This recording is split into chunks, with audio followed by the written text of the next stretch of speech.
Magandang umaga, narito po ang latest sa ulat ng panahon ngayong January 28, 2025. At iyan po ay ulat ng ating partner.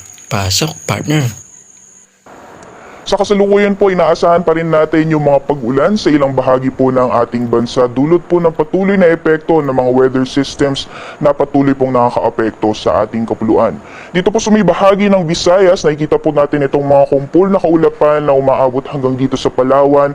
Yan po yung shear line ng pagsasalubong ng malamig at mainit na hangin. At dahil po dito sa shear line ay asahan po natin na malaking bahagi ng Kabisayaan, gayon din dito sa Palawan ay makakaranas po tayo ng maulan na panahon ngayong araw. Gayon din dito sa may Mindanao, naasahan din po natin yung maulan na panahon. Dulot naman yan ng epekto ng easterlies or yung mainit na hangin na nanggagaling sa karagatang Pasipiko.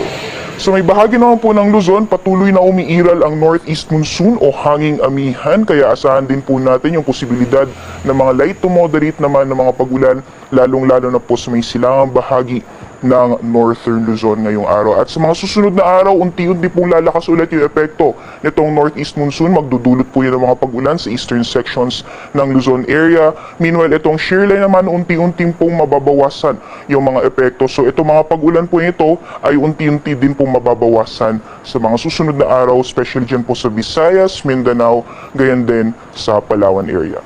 So alamin naman po natin ang magiging lagay ng panahon ngayong araw sa mga piling syudad dito po sa ating bansa.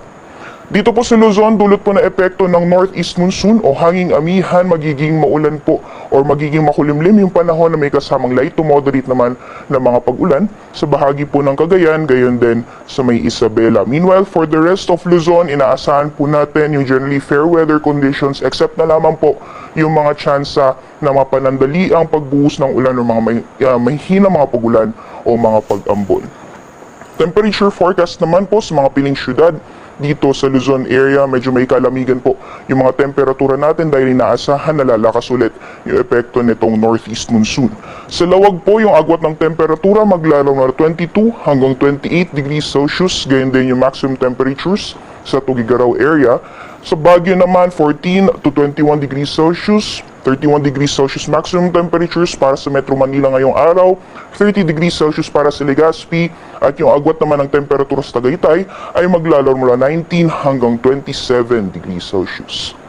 So magiging lagay naman po ng panahon sa nalalabing bahagi po ng ating bansa, so for Palawan, Visayas as well as Mindanao area, possible po yung scattered rain showers or thunderstorms dulot po na epekto ng shear line, pati na rin po ng easterlies. So buong araw po magiging makulimlim yung panahon at may mga kasama po yan na mga kalat-kalat mga pagulan, pagkidlat at pagkulog ng mga moderate to at times heavy na mga pagulan.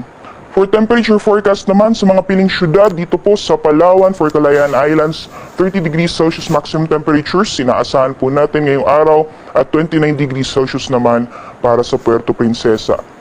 For Visayas area, sa Iloilo, maximum temperatures po natin naabot ng 31 degrees Celsius, 30 degrees Celsius for Metro Cebu, at sa Tacloban, maglalaro mula 24 hanggang 29 degrees Celsius. At para naman po sa Mindanao, yung temperatura po natin maglalaro ng 23 hanggang 32 degrees Celsius para sa Zamboanga, 30 degrees Celsius maximum temperature sa Cagayan de Oro, at gayon din sa Metro Davao na maglalaro ng 25 hanggang 30 degrees Celsius.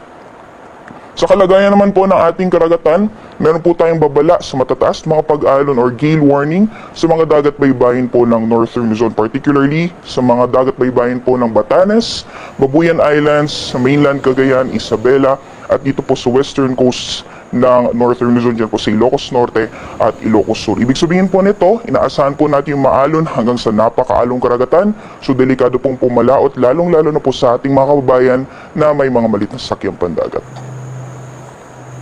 Sunrise po natin ngayong araw ay 6:25 AM at lulubog po mamayang 5:53 PM.